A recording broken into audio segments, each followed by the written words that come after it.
I have a super duper special surprise for you before we read our book. Ready?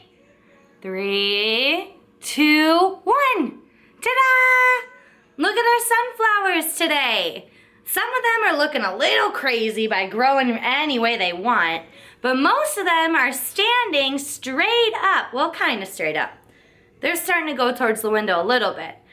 But look at how big our sunflowers have gotten. If you haven't been able to watch any of our sunflower videos, go ahead and watch it after this read aloud, because I can tell you, scholars, it has been so fun watching these sunflowers start from baby little seeds to now giant plants. And guess what?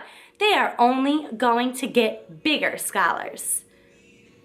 I just wanted you to look at our happy sunflowers before I set them back down by the window and we start reading our read aloud. But look at how big they are, my goodness. Hopefully it gets nice out and I can start taking them outside. But I'm gonna go ahead and set this sunflower down so we can read our book called Swimmy. Now, just by looking at the cover of the book, it looks like the setting of our story might be underwater.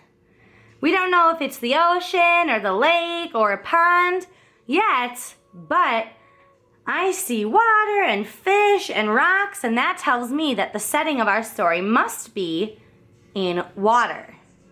Let's go ahead and start reading our book so we can find out who our little friend Swimmy is. A happy school of little fish lived in a corner of the sea somewhere. They were all red. Only one of them was as black as a mussel shell. He swam faster than his brothers and sisters. His name was Swimmy. And Swimmy's right there. He's the black fish right there. He sure does stick out from all these red fish. One bad day, a tuna fish, swift, fierce, and very hungry, came darting through the waves. In one big gulp, he swallowed all the little red fish. Only Swimmy escaped. And Swimmy's down there swimming down deeper into the sea. Oh my goodness, scholars, how scary. He swam away in the deep, wet world. He was scared, lonely, and very sad. Oh, and there he is all alone. I would feel sad if I was Swimmy too. But the sea was full of wonderful creatures. As he swam from marvel to marvel, Swimmy was happy again. He saw a Medusa made of rainbow jelly. Wow, look at that colorful jellyfish, scholars. A lobster who walked about like a water-moving machine. She's meeting lots of new friends. Whoops. A strange fish pulled by an invincible thread.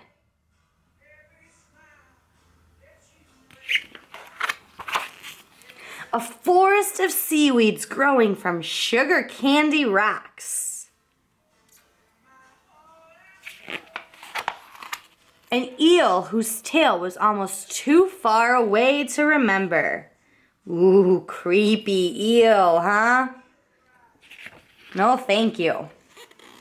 And sea anemones who looked like pink palm trees swaying in the wind. Those are the sea anemones. Whoops. Then, hidden in the dark shade of rocks and weeds, he saw a school of little fish, just like his own. Let's go swim and play and see things, he said happily. We can't, said the red little fish. The big fish will eat us all. But you can't just lie there, said Swimmy. We must think of something. So Swimmy found another school or group of fish just like his old group. But they're too scared of the big fish and they don't want to leave these rocks. Let's see if Swimmy can change their minds. Swimmy thought and thought and thought. Then suddenly he said, I have it. We are going to swim all together like the biggest fish in the sea. I wonder if Swimmy's idea of swimming all really close together will work. Let's find out. He taught them to swim close together, each in his own place. Look at that, scholars. That's starting to look like the front of a fish. What a good idea. And when they had learned to swim like one giant fish, he said, I'll be the eye. Look at that. All these little fish make up to look like one giant fish. And there's Swimmy being the eye. And so they swam in the cool morning water and in the midday sun and chased the big fish away.